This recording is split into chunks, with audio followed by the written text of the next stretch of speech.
আপনি আমাকে পছন্দ করছেন নাকি না করছেন, আপনার কোন প্রোডাক্টটা প্রয়োজন নাকি প্রয়োজন না। ইভেন যদি প্রয়োজন নাও থাকে সেই প্রয়োজনটা ক্রিয়েট করে আপনার কাছে সেটা সেলস করে দিয়ে আসা। আমাদের হুজুর পাক সাল্লাল্লাহু আলাইহি ওয়াসাল্লাম উনি সেলসম্যান ছিলেন। সেলফ এমপ্লয়েড উকিল না হোক, মনে করেন যে সে টাকা নিয়েই করতেছে হুম, হুম। অবশ্যই। কিন্তু তার চেয়ে আপন কি কেউ আছে? ওই মুহূর্তে না। ওই মুহূর্তে তো অবশ্যই না। আমার দীর্ঘ ক্যারিয়ারে আমি এখন পর্যন্ত কোনো একজন কাস্টমারকে কোনো ব্লাফ অথবা মিথ্যা বলে আমি কোনো কিছু সেলস করিনি। এরকমও হয়েছে যে আমার Facebook মেসেঞ্জারে একজনের বারান্দার মধ্যে পড়ে আছে পুরান এসি আমার ছবি তুলে পাঠাইছে, "দোস্ত বেচা দে।" আমি বললাম, "দোস্ত আমি তো আর বিক্রয়.com না। মানে আমি তো আর ওই লেভেলে করি না।" মানে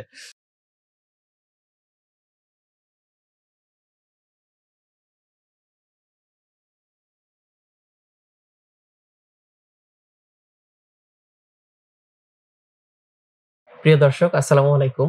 স্বাগত জানাচ্ছি গল্পগ্রাফির নতুন পর্বে। আজকে আমাদের সাথে অতিথি হিসেবে উপস্থিত আছেন মুন্সি মোহাম্মদ আশফাকুল আলম। আসসালামু আলাইকুম। ওয়ালাইকুম আসসালাম। ধন্যবাদ। ভাইয়ার ক্যারিয়ার আসলে অনেক লম্বা। মানে ১৬-১৭ বছর অলরেডি হচ্ছে ভাইয়া ক্যারিয়ারে আছেন। তো ভাইয়ার কাছ থেকে আমরা অনেক কিছুই জানবো।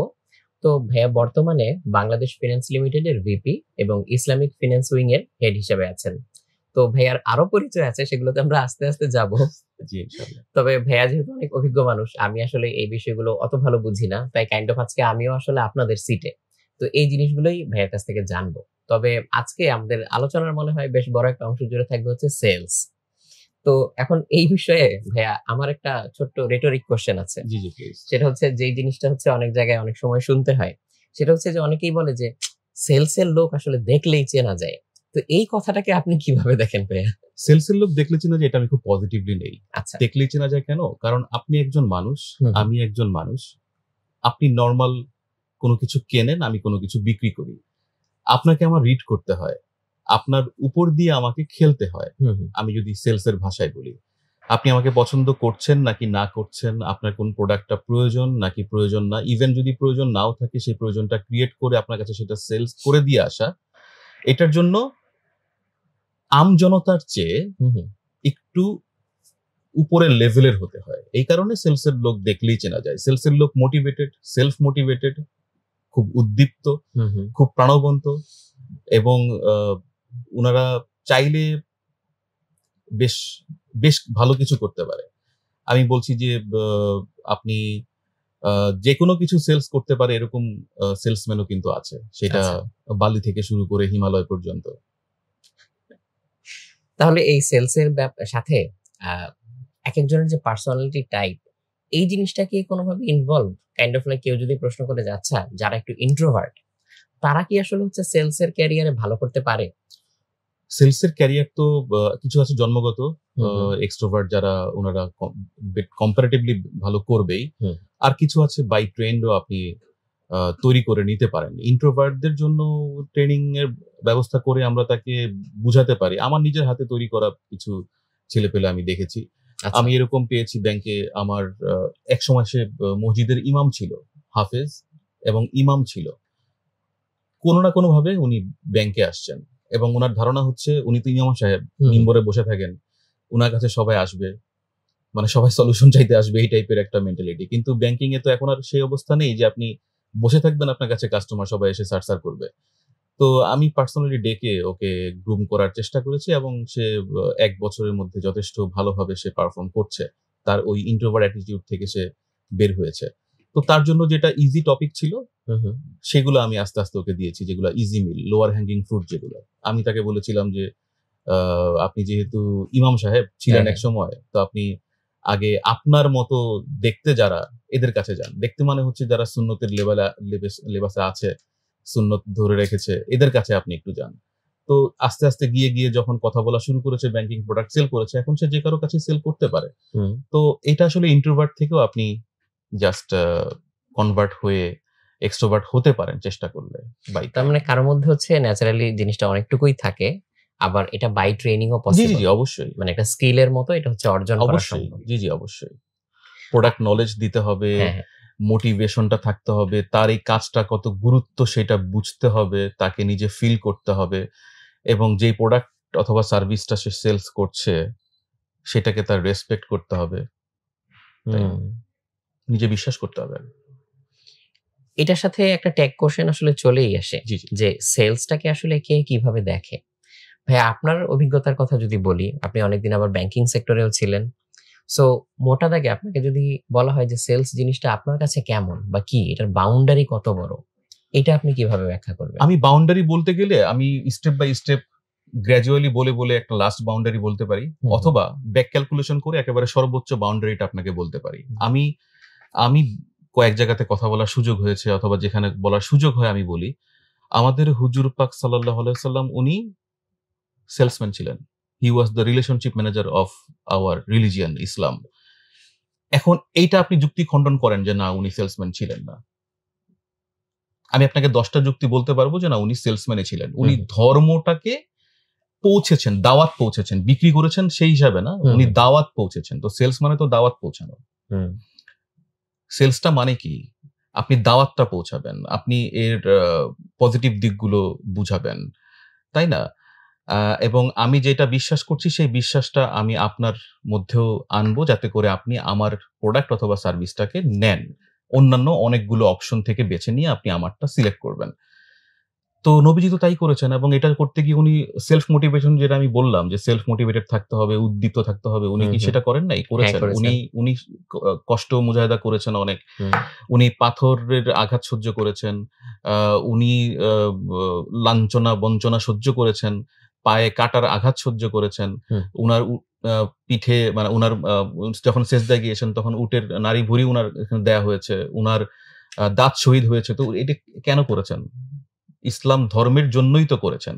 আজকে সেই ১৪৩০ বছর ৪০ বছর আগে যেই ধর্ম, ইসলাম ধর্মের যেই দীক্ষা সেই আরবে আসলো, সেখান থেকে আমরা কিভাবে পেলাম? আমার হুম, হুম, ৫, হুম। ৬, ৭ প্রজন্ম আগে কি সবাই মুসলিম ছিলেন?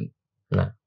আমি তো কনফিডেন্টলি বলতে পারব না। আমি তো ইরান থেকে আসা কোনো বংশ মানে সিলসিলা আমার না, অথবা আমি নবীজির বংশেরও কেউ না। তাইলে আমি পেলাম কিভাবে?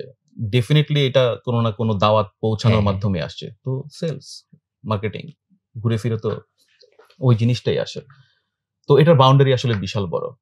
এটা আপনি বই বিক্রি করতে গেলেও যেমন লাগে, ইট হুম, বিক্রি হুম। করতে গেলেও লাগে। আম আপনি আপনি লন্ড্রির দোকান, আপনি সেলস না করলে কি আসবে? আপনার দোকানে সবাই কি আম অটো এসে কাপড় দিয়ে যাবে? কোন সুপার শপে কি সবাই অটোই চলে যায়? হুম, হুম। তাহলে বাইরে যে লিফলেট গুলো দেয়, যেই ডিসকাউন্টের কথাগুলো বলে, অফারের কথাগুলো বলে, ওই যে সেই দাওয়াত। সবই দাওয়াত, সবই দাওয়াত। আমি তো টোটাল এটা বাউন্ডারি বিশাল বড়। এই সেলস করে না এরকম কেউ নাই। আসলেই কেউ নাই। আপনি দেখেন সেলস করে না, কেউ নাই। ভিক্ষুকও সেলস করে। নিশ্চুপে বসে থাকে, এরকম কেউ আছে? এখন দেখবেন ডিজিটাল ডিভাইস ইউজ করেও ভিক্ষা যাচ্ছে। হুম। তো সেলস করে না অথবা মার্কেটিং করতেছে না এরকম তো আসলে আমি দেখি না কাউকে। সবাই করে। হ্যাঁ, এটা বেশ ইন্টারেস্টিং একটা পার্সপেক্টিভ। then again যে একেকটা পেশা সম্পর্কে ধরেন আমাদের বাঙালি সমাজে, বাইরের কথা না বললাম। আপনি তো দেশে বিদেশে বিভিন্ন জায়গায় কাজ করেছেন, দুবাইতেও ছিলেন। জি। সো যদি বাঙালি সমাজের কথা বলি, আমরা না একেকটা পেশার সাথে হচ্ছে একেকটা কাইন্ড অফ বিশেষণ জুড়ে দেই। যে সেলসের লোক মানে ধরা যাক হচ্ছে এরকম মানুষজন বলে যে, "আরে সেলসের লোক তো ধান্দাবাজ।" হু, হু, কিংবা হচ্ছে ডাক্তার, ডাক্তার ও তাইলে তো ও কসাই। হু, বা হু। হচ্ছে উকিল, ও তাইলে তো ও বাটপার। সো এরকম সব পেশা নিয়েই হচ্ছে একটা না একটা ধরেন আমাদের হচ্ছে কোনো একটা রেটরিক থাকে বা হচ্ছে একটা জিনিসকে আমরা জুড়ে দেই। সো এই জিনিসটা আসলে হচ্ছে মানে আসে কিভাবে? এটা কি সাম কাইন্ড অফ কোনো একটা ডিফেন্স মেকানিজম? নাকি হচ্ছে আসলে কেমন ব্যাপারটা? দেখেন মানুষ বলে একটা জিনিসকে এস্টাবলিশ করে ফেলে। হুম, হুম। কেন করে সেই ব্যাখ্যা আসলে সেই মানুষদের কাছ থেকে নিতে হবে। আচ্ছা। কিন্তু উকিল মানেই যে কি যেন বললেন আপনি? কাইন্ড অফ ধরলাম যে হ্যাঁ, হ্যাঁ, বাটপার হ্যাঁ, এরকম বাটপার। আরকি। এটা কি আসলে আপনি বিলিভ করেন? উকিলের চেয়ে আপন কি কেউ আছে? যে বিপদে পড়ে তার কাছে আপনি অবশ্যই দেখেন, নাই। আপনি যখন খুব বড় বিপদে পড়েছেন, আপনার ফ্যামিলি আপনার কাছ থেকে মুখ সরিয়ে নিয়েছে। ধরেন যে কোনো একজন ব্যক্তি সে দুর্নীতিবাজ, সে ধরা পড়ল। ওয়াইফ তাকে ডিভোর্স দিয়ে হুম, চলে হুম। গেছে। বাচ্চা-কাচ্চা তাকে আর বাবা বলে স্বীকৃতি দিচ্ছে না। দেশ তাকে চিহ্নিত করেছে সে আ একজন খুব মানে গণশত্রু। দুর্নীতিবাজ, হ্যাঁ? গণশত্রু। তার প্রিন্ট, ইলেকট্রনিক মিডিয়া সব জায়গাতে Facebook এ ট্রল হচ্ছে। তখন একমাত্র উকিল তার পাশে থাকতেছে, তার পক্ষে কথা বলতেছে। সেলফ এমপ্লয়েড উকিল না হোক, মনে করেন যে সে টাকা নিয়েই করতেছে হুম, হুম, হুম। অবশ্যই। কিন্তু তার চেয়ে আপন কি কেউ আছে? ওই মুহূর্তে না। ওই মুহূর্তে তো অবশ্যই না।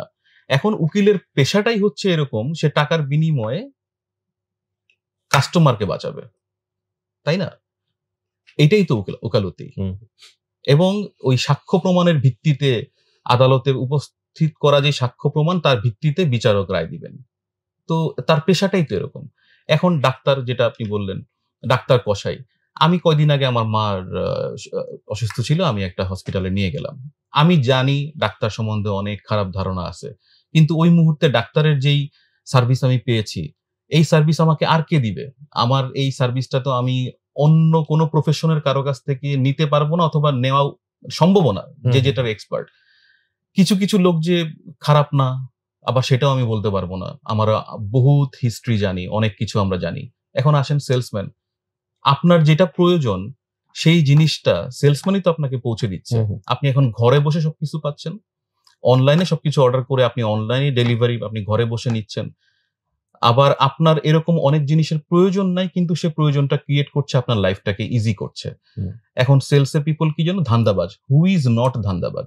ইচ এন্ড এভরিবডি ইজ ধান্দাবাজ। এবং আমি প্রাউডলি আমি বলি, I feel proud to be a ধান্দাবাজ। কারণ ধান্দাবাজ মানে কি? পারপাসফুল। আমরা বাংলাটা একটু অন্যরকম শুনতে মনে হয়, ঠিক যেরকম এজেন্টের বাংলা আমরা করেছি দালাল, তাই না? ওয়ার্ল্ড ওয়াইড এটা এজেন্ট। এজেন্ট শুনতে ভাল লাগে, এজেন্ট দালাল শব্দটা খুব নেগেটিভলি নেয়। হ্যাঁ। তো আবার এটা উল্টাটাও আছে, দেখবেন কেউ যদি বলে যে বোকা, হ্যাঁ, একরকম লাগে, স্টুপিড, তখন মনে হয় যে গালি দিল, কিন্তু ওটারই বাংলা কিন্তু বোকা। একটু আদর আদর লাগে, যে আমাকে আদর করে মনে হয় বোকা বললো। তো ধান্দাবাজ কি? আপনি পারপাসফুল লাইফ লিড করবেন, এটাই তো আপনার ধান্দা। ছাত্র জীবনের ধান্দাটা কি? যে আমি ভালো একটা রেজাল্ট করব। হ্যাঁ, তো ছাত্র জীবনে ধান্দাবাজ হইতে হবে ভালো রেজাল্ট করার জন্য। আপনি যখন ছাত্র জীবন শেষ করে কর্মজীবনে ঢুকবেন, ছুঁই ছুঁই করবেন, তখন আপনার ধান্দা থাকতে হবে কিভাবে সেই কর্মজীবনে আপনি আপনার নিজেকে খুব ভালোভাবে সেট করতে পারছেন। কর্মজীবনে আপনার ধান্দা থাকবে up to the age of 30-32, জীবনটাকে একেবারে যতটুকু পরিমাণ ম্যাক্সিমাম, হ্যাঁ, ওই ওয়ার্ক লাইফ ব্যালেন্সের দিকে একটু কম তাকানো, একটু বেশি ওই সময়টাতে খাটাখাটনি করা। 32-33 থেকে আপনার 40-45 পর্যন্ত আপনি তখন চিন্তা করবেন যে আরো কি কি অ্যাড করলে আপনার ক্যারিয়ারে গ্রোথটা আসে। ওটাও তো ধান্দা, তাই না? তো ধান্দাবাজ কে ছিলেন না? কোন নবী রাসূল তাকে যেই কাজে পাঠানো হয়েছে সেই কাজ ছাড়া উনি অন্য জায়গায় ডাইভার্ট হয়ে গেছেন? না, তার তো খুব মানে এরকম কি হয়েছে যে আল্লাহ কোন একজন নবী পাঠিয়েছেন, তাকে সে তার কাউমের জন্য উনি দাওয়াত পৌঁছাবেন, উনি ওইটা না করে উনি গিয়ে কোনো একজন মানে অন্য কোনো কাজ করছে, যেটার জন্য উনাকে পাঠানো হয় নাই? এরকম কি হয়েছে? তো আসলে ধান্দাটা, আমি বাংলার ভাষার প্রচলিত কথ্য বাংলায় সেটা মনে হয় নেগেটিভ, বাট আমি এটাকে খুব পজিটিভলি দেখি। টিচারের ধান্দা কি? মানে স্টুডেন্টকে হচ্ছে এই জিনিসগুলো নিজে থেকে লার্ন করতে শেখানো। তার প্রোডাক্ট কি?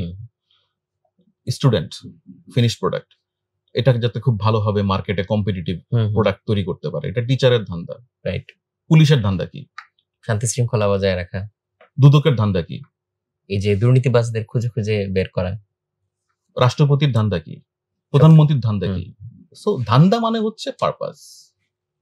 মানে interesting way of looking at ইট।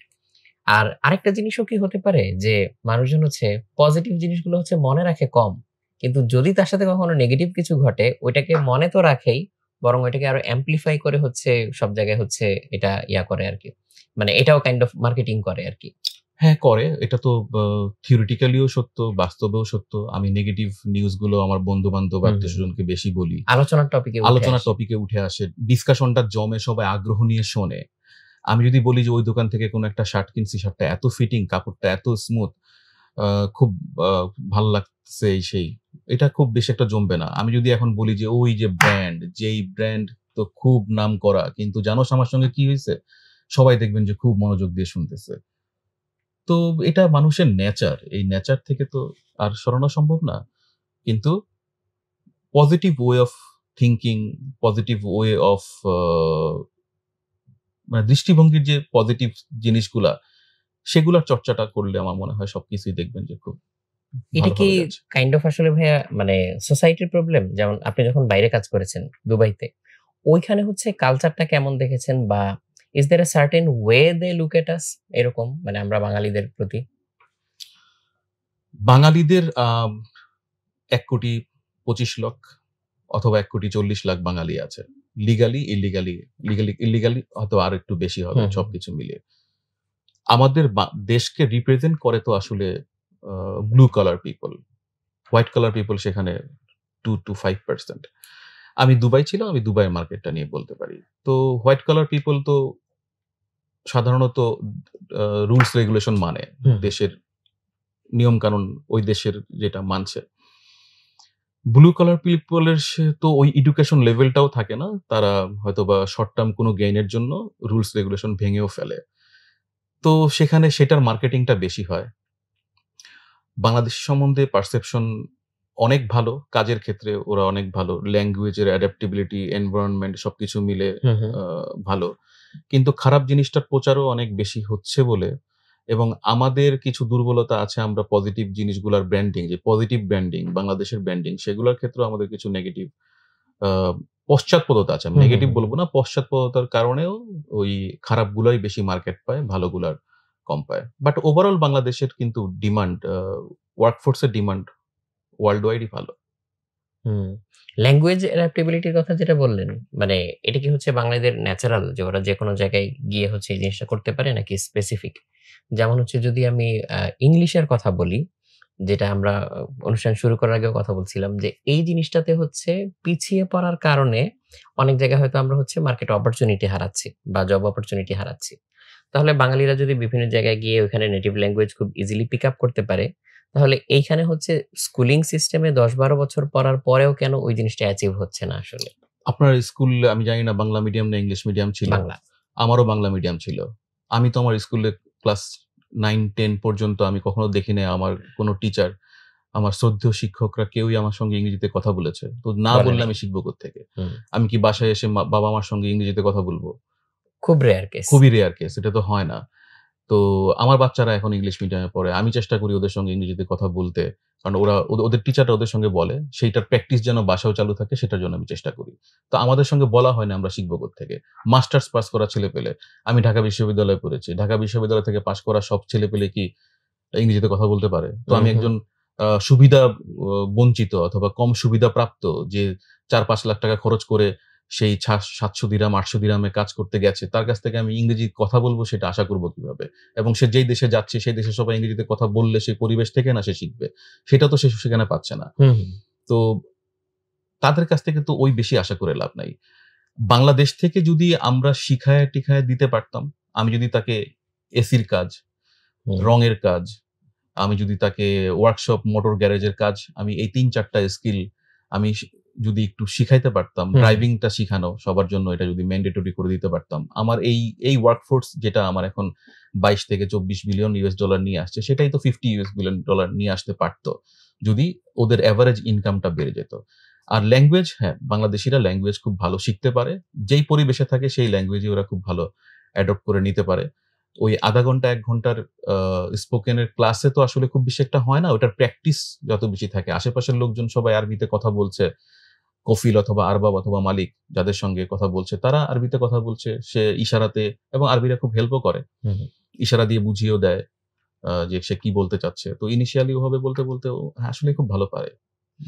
যদি এটা এনভায়রনমেন্টের ইফেক্টটা অনেক বেশি থাকে, সো এখন যদি হচ্ছে এই আলোচনা থেকে ইংলিশ জিনিসটাকে সরিয়ে এই জায়গায় আমি যদি সেলস জিনিসটা বসাই, সেলসের স্কিলটাও কি কাইন্ড অফ এরকম যে কেউ যদি আসলে সেলসে ভালো করতে চায়, তাহলে হচ্ছে যারা একটু ভালো সেলস পারসন কিংবা হচ্ছে একটু এক্সপেরিয়েন্সড, সো তাদের অভিজ্ঞতাগুলোকে কাজে লাগাতে পারে বা তাদের কাছ থেকে হচ্ছে জিনিসগুলো শিখতে পারে এরকম?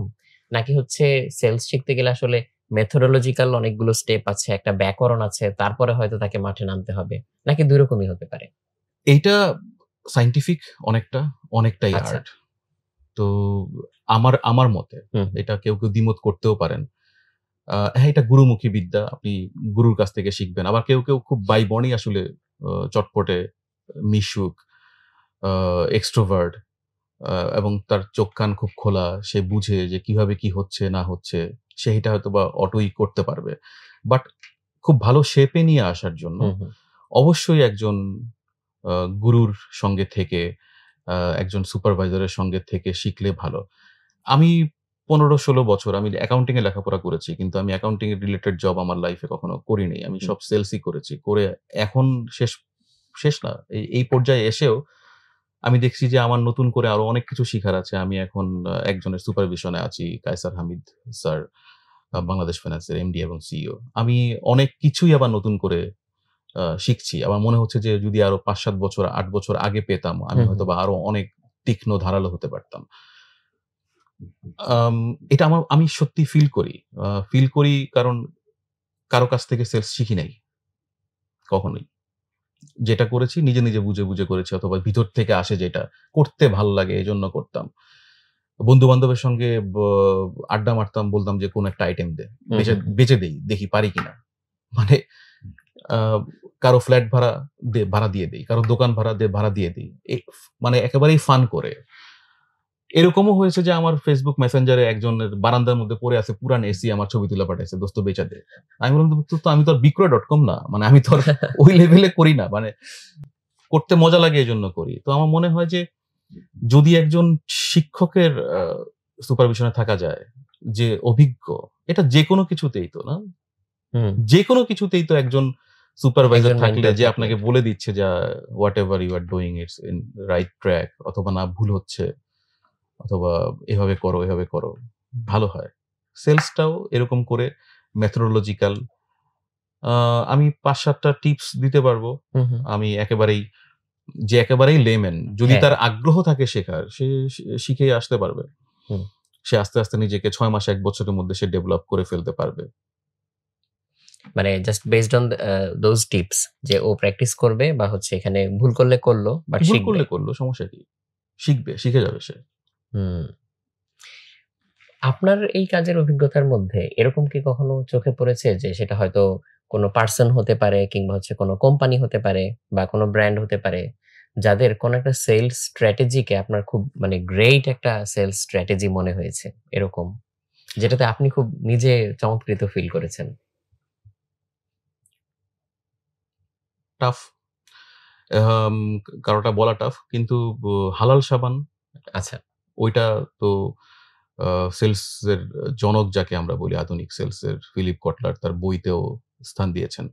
এইটা যে একটা বিশাল বড় একটা বাংলাদেশের মানুষের ডিমান্ড ছিল, সেইটা উনি আইডেন্টিফাই করেছেন। এটা একটা ভেরি গুড মার্কেটিং আমি বলবো। এটা সেলস না, মার্কেটিং। উনি এইটাকে আইডেন্টিফাই করে এইটারই প্রসার করেছিলেন। তো এটা আমার কাছে খুব যুগান্তকারী মনে হয়। সেদিক থেকে যদি বলি, আপনার নিজের কাজের মধ্যে এরকম কোনো মোমেন্ট কি আছে যে যেই কাজগুলো করে আপনার হচ্ছে নিজের খুব হচ্ছে মানে পজিটিভ ফিল হয়েছে বা খুব ভালো ফিল হয়েছে এরকম? আমার আছে, খুব রিসেন্টলি একটা আছে। আমি খুব বিখ্যাত একজন সেলসম্যান, কয়েকটা কোম্পানির সিইও ছিলেন। তাকে আমি হঠাৎ করে দেখলাম যে উনি রাস্তায় দাঁড়ায় আছেন। ওইদিন ওনার ড্রাইভার আসে নাই। আমি উনার সঙ্গে জীবনেও দেখা হয় নাই। ফেসবুকেই উনাকে চিনি অথবা মিডিয়াতে দেখেছি। উনি খুব ভালো স্পিকার, ট্রেনার, সেলস ট্রেনার। আমি উনাকে পিক করি। আমি আমার গাড়ি থামাই, আমি বলি যে, "বস, আপনাকে তো অনেক দেখেছি। আপনি কোথায় যাবেন? আপনি দাঁড়ায় আছেন এখানে।" বলল যে, "আজকে ড্রাইভার আসে নাই। সিএনজির জন্য অপেক্ষা করতেছি।" তা আমি উনাকে পিক করি। পিক করে উনার অফিস যেখানে সেখানে আমি উনাকে ড্রপ করি। মাঝখানে উনার মোবাইল নাম্বারটা নেই, কথাবার্তা একটু বলি। তারপর চিন্তা করি যে আমি কি উনার কাছে সেলস করব নাকি করব না। চিন্তা করতেছিলাম যে এই যে উনাকে আমি লিফট দিলাম, এটা আমি আখিরাতের জন্য তুলে রাখি। ওখান থেকে আমার যা আসবে, হ্যাঁ? সেটা আসবে। পরে আমি চিন্তা করলাম যে না, সেটা তো আছেই। কিন্তু আমার প্রোডাক্টকে আমি ডিসপ্লে করব না। উনি উনার ট্রেনিং এর কথা আমাকে বললেন। সো আমি কয়েকদিন পর চিন্তা করলাম যে আমি আমার প্রোডাক্ট গুলোর ডিসপ্লে উনাকে দেই। আমি WhatsApp করলাম, মেসেজ দিলাম। আফটার ফিউ ডেজ উনি আমার এখানে একটা বড় অ্যামাউন্ট এর টাকা উনি রাখলেন। তো এটা একেবারেই রাস্তা থেকে পিক করা। এটার এক্সাম্পল উনিও বিভিন্ন জায়গায় দেন।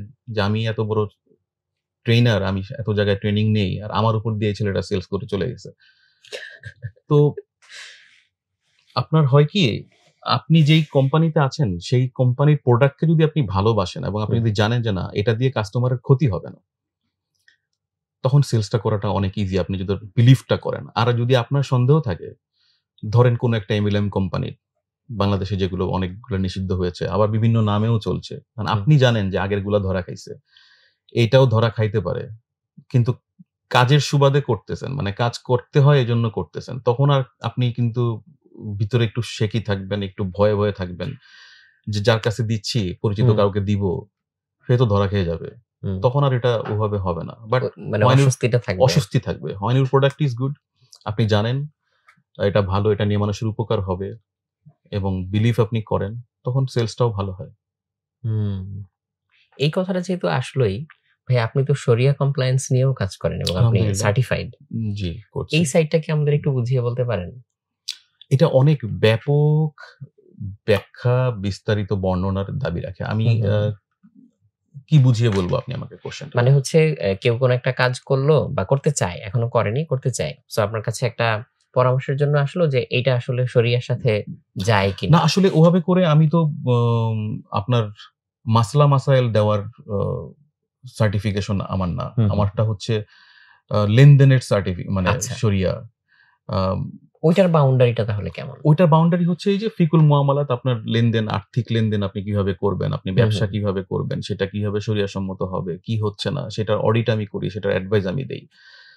বাংলাদেশে ব্যাংকিং সেক্টরে এখন যে জয়-জয়কার আছে ইসলামী ব্যাংকিং এর, হুম, হুম, আ ক্রমবর্ধমান যেই রেশিও আমরা দেখি আস্তে, আস্তে ১০ টা ফুল ফ্লেজড ব্যাংক করছে। ৩০ টা ব্যাংকিং এর তারা উইন্ডো অপারেশন চালাচ্ছে। হুম, হুম। অনেকগুলো ব্যাংকিং ব্রাঞ্চ আছে যেগুলো ইসলামী ব্যাংকিং এ আসছে। ঘুরে ফিরে দেখবেন এখন কিন্তু সবাই আস্তে, আস্তে চলে আসছে ইসলামী ব্যাংকিং এ। আম কিছু কয়েকটা ব্যাংক ছাড়া। সেগুলো আস্তে, আস্তে আসবে। তো এই জায়গাটাতে আমাদের একটা বড় স্কিলের ডেফিসিয়েন্সি ছিল। হুম, হুম। আমরা স্কিল এখন আলহামদুলিল্লাহ বেশ ভালো কিছু স্কিল পিপল তৈরি হয়েছে। 500, 550 এরকম সার্টিফাইড আম শরিয়া অডিটর এবং অ্যাডভাইজর আছে। তো আমরা সবাই মিলে কাজ করছি এটার উত্তরণের জন্য। মানুষের মধ্যে যে খারাপ আ রং কনসেপশন আছে, হুম, হুম। সেগুলাকে দূর করার জন্য। আবার কিছু কনসেপশন যেগুলার আম সত্যই আ লুফলস কিছু আছে, সেগুলোকেও আমরা অ্যাকসেপ্ট করে নেই। আমরা কাজ করছি সেগুলাকে যাতে রেকটিফাই করে আরো শুদ্ধভাবে করা যায়। হুম। বাট এই জিনিসটা মানুষ হচ্ছে মানে কতটুকু জানে? যেমন আমি কিন্তু হচ্ছে এই ব্যাপারটা ধরেন ওইভাবে জানি না যে এখানে কমপ্লায়েন্স গুলা কিভাবে কাজ করে বা মানুষের মধ্যে হচ্ছে যে জিনিসটা হয়তো কথা বলতে গেলে বারে চলে আসে যে সত্যিকার অর্থে কি আসলে ইসলামী ব্যাংকিং বলে কিছু পসিবল কিনা? এই প্রশ্নটাও হচ্ছে অনেকের মনে চলে আসে। তো ঐরকম জায়গা থেকে কেউ যদি হচ্ছে জিজ্ঞেস করে, তখন এইটা আপনারা কিভাবে হচ্ছে হ্যান্ডেল করেন বা বুঝিয়ে দেন? আমরা কিভাবে হ্যান্ডেল করি তার চেয়ে বেশি ইম্পোর্টেন্ট আমি কিভাবে হ্যান্ডেল করি। আচ্ছা। ইসলাম একটা কমপ্লিট কোড অফ লাইফ, এটা তো আমরা জানি। তো আপনার কমপ্লিট কোড অফ লাইফ, এই যে লাইফ এর একটা পার্ট কি লেনদেন না? হুম, হুম। ডেফিনিটলি। তাইলে ইসলাম কি সেটার সলিউশন দেয় নাই? হুম, তো অ্যান্সার তো পেয়ে গেছেন। ইসলাম যেহেতু এটার সলিউশন দিয়েছে তার মানে ইসলামী ব্যাংকিং সম্ভব। হুম। সেলসে বা যদি মোটা দাগে সেলস এবং মার্কেটিং এও বলি, কোন কি এরকম রুলস আছে যে এটা হচ্ছে একদমই না, না, না এরকম? যে অনেক কিছুই হয়তো অনেকে বলবে যে এটা করো, ওইটা করো, এটা করো। বাট করবে না, এরকম কোন কিছু কি আছে? আমার দীর্ঘ ক্যারিয়ারে আমি এখন পর্যন্ত কোনো একজন কাস্টমারকে কোনো ব্লাফ অথবা মিথ্যা বলে আমি কোনো কিছু সেলস করি নাই। ওকে। এটা যদি আপনি করেন আপনি ওয়ান টাইম বেনিফিট পাবেন। আপনার ইমিডিয়েট টার্গেটটা ফিল আপ হবে। বাট আল্টিমেটলি আপনার কাস্টমার ধ্বংস হবে, মার্কেট ধ্বংস হবে। ওই যে আমরা আগে ডিসকাস করছিলাম একজন ডিসস্যাটিসফাইড কাস্টমার হুম, হুম, তার ডিসস্যাটিসফ্যাকশন এর কথা ১০ জায়গায় বলে। স্যাটিসফাইড কাস্টমার ২ জনের কাছে শেয়ার করে জিজ্ঞেস করলে হয়তোবা। নিজে থেকে খুব কমই করে। হুম। বাট স্যাটিসফাইড কাস্টমার আপনার একটা বিলবোর্ড, একটা ব্যানারের মতো, ফেস্টুনের মতো কাজ করে। তো আমি সবসময় আমার টিমকেও বলি এবং সবার উদ্দেশ্যেই বলি যে ইমিডিয়েট লাভ খোঁজার দরকার নেই। কাস্টমারকে খুব কনভিন্স না করে, মানে কাস্টমারকে একেবারে প্রস অ্যান্ড কনস সবকিছু বলার পর তারপরে সেলসটা করা উচিত।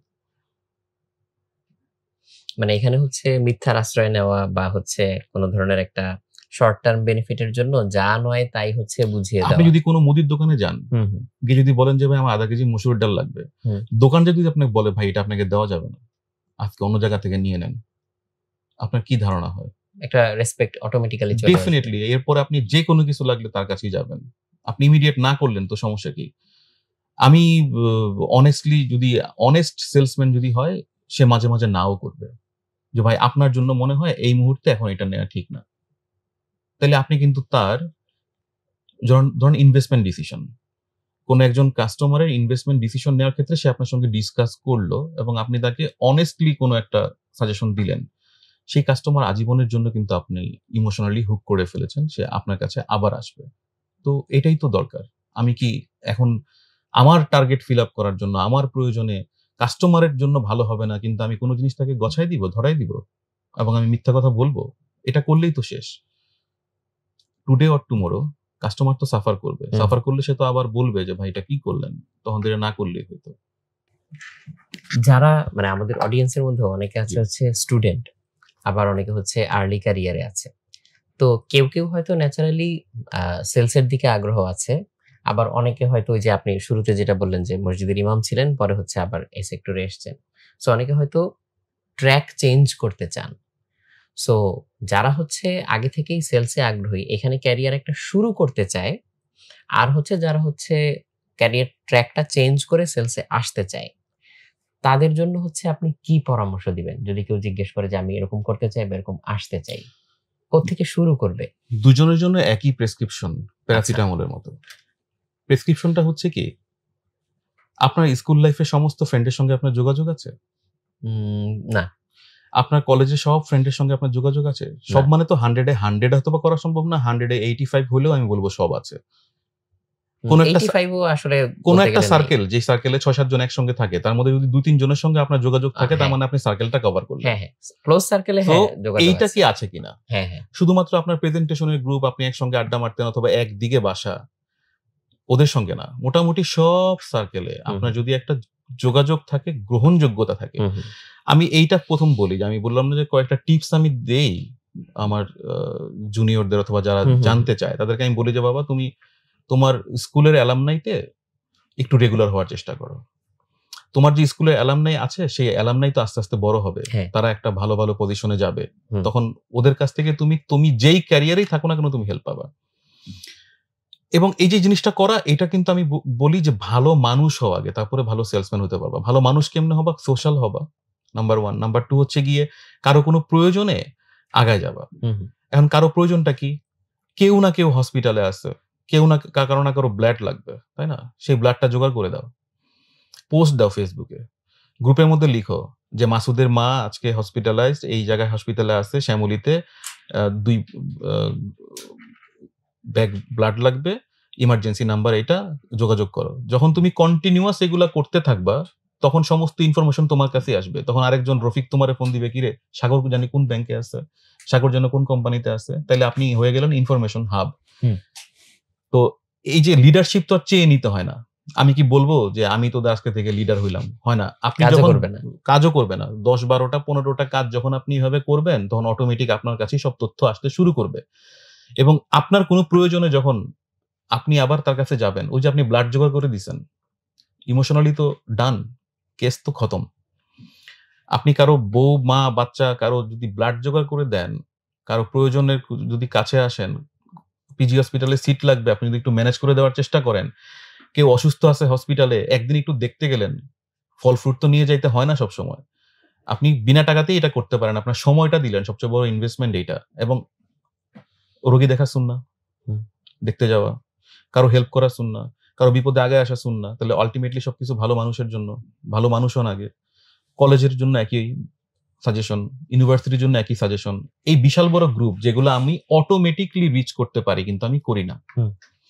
আমি করি কি, নতুন নতুন জায়গা খুঁজি, প্রথমেই সিলেবাসটাকে কঠিন করে ফেলি। সিলেবাস কঠিন করলে তো আপনি হতাশ হবেনই। আপনি যোগ বিয়োগ পারেন না, আপনাকে ভাগ আমি দিয়ে দিলাম, কনফিডেন্স কমে যাবে, কনফিডেন্স কমে যাবে। কিন্তু আমি তো বলতেছি আমার তো কাজ হচ্ছে না। তাইলে ফার্স্টে হচ্ছে আপনার যেই কমন অ্যালামনাই আছে, যেখানে আপনি আপনার 20টা বছর, 22টা বছর, 24টা বছর আপনি পার করেছেন, এদের সঙ্গে একটু রিলেশন গুলো মেনটেন করেন। দেখবেন কমপক্ষে 300 to 400 পিপল, এদের সঙ্গে আপনার অত্যন্ত ভালো রিলেশন হলে, আপনার ওদের প্রয়োজনে আপনি আগে আসলে, আপনার প্রয়োজনে ওরা আগে আসবে। এটা টোটালটাই একটা গিভ এন্ড টেক জিনিস, তার মধ্যে একটু ইমোশনাল টাচ থাকলে ভালো। তার মানে হচ্ছে জেনুইন হার্টফেল্ট ওয়েতে কেউ যদি হচ্ছে দিনের পর দিন এই দেয়ার কাজটা করে যায়, তাহলে হচ্ছে এটা একসময় তার কাছে ফেরত আসতে বাধ্য। হ্যাঁ, এটা সাদাকা হিসাবেই করেন না, বাই প্রোডাক্ট হিসাবে আপনি যে প্রফেশনে আছেন সেটা অটোমেটিক্যালি আসবে। কাজেই ভালো মানুষ যে হয় সে ভালো সেলসম্যানও হয়। শুধুমাত্র যে ধান্দাবাজি করলাম, যে কোনো কিছু জিনিস বিক্রি করে দিয়ে আসলাম, কাস্টমারের ক্ষতি করে হইলেও বিক্রি করে দিয়ে আসলাম, দরকার নাই। ওই যে মসুরির ডাল যে আধা কেজি বললাম যে আপনাকে দেয় না কোনো দোকানদার, যে ভাই এটা আপনাকে দেয়া যাবে না, ওটাই তার বড় একটা সেলস টেকনিক। মানে ডেসপারেশন থেকে বের হয়ে এসে একটু ধৈর্য ধরা এবং হচ্ছে যেটা অনেস্ট পলিসি তার ভিতরেই থাকা। জি ভাই, আপনার লম্বা যে অভিজ্ঞতা সেটা হয়তো অল্প এই সময়ে আসলে হয়তো কোনোভাবেই সামারাইজ করা যাবে না, হয়তো তার খুব বেশি জিনিস হয়তো আমরা এখান থেকে এই আলোচনা থেকে বেরও করে আনতে পারবো না। কিন্তু আপনার এই যাত্রাপথে আপনি যে জিনিসগুলো দেখেছেন, যে জিনিসগুলো শিখেছেন এবং আপনার কাছে যেটা রাইট মনে হয়েছে, সেই ওয়েতে কাউকে যদি হচ্ছে গাইড করতে চান, তাহলে এমন কোনো এক বা একাধিক বইয়ের নাম কি বলতে পারেন? হয়তো যেই বইয়ের ফিলোসফিটা আপনার পছন্দ হয়েছে বা আপনার চিন্তার সাথে বেশ ভালো যায়। সো ওই বইটা পড়লে হয়তো তখন অন্যরাও হয়তো ওই লাইনে একটু এগিয়ে যেতে পারবে। মানুষ তো বই থেকে নেয়, মানুষ এখন পডকাস্ট থেকে নেয়, ইউটিউবে বিভিন্ন লেকচার থেকে নেয়। তো আমি সবসময় আগে যখন স্টুডেন্ট বয়স ছিল তখন নীলক্ষেতের ওই যে ডেল কার্নেগির বই পাওয়া যেত, খুব মোটিভেটিং কিছু, আমি ওগুলো খুব পড়তাম। আর এখন আমি গত 16-17 বছর যেই চাকরিতে আমি আছি, বিভিন্ন প্রফেশনে, আমি হোটেল ট্যুরিজমে ছিলাম, হসপিটালিটি ম্যানেজমেন্টে, আমি ইভেন্ট ম্যানেজমেন্টে ছিলাম, আমি মানি ট্রান্সফার ইন্ডাস্ট্রিতে ছিলাম, 3-4টা ব্যাংক ঘুরে এখন এনবিএফআই তে আছি। আমি এখন আমার ইমিডিয়েট যেই সুপারভাইজার ওদের কাছ থেকে নিচ্ছি, আর হচ্ছে আমি আশেপাশের পরিবেশ থেকে নিচ্ছি। তো বই থেকে কোনো জিনিস শেখা সেটা একটা ওয়ে। অবশ্যই ইনিশিয়াল পর্যায়ে এটা কাজে আসে অনেক, বাট টাইম টু টাইম যেই ডাইনামিক্স গুলো চেঞ্জ হয় ইন্ডাস্ট্রির, ওয়ার্ল্ড ইকোনমিতে, পলিটিক্যালি, এখন তো চেঞ্জগুলো র‍্যাপিড, চেঞ্জগুলো খুব র‍্যাপিড। তো বই তো একটা পাবলিশ হয়ে আসতে আপনার কাছে কিছু সময় লাগে, কিন্তু চেঞ্জ তো আসতেছে আপনার পার উইক চেঞ্জ।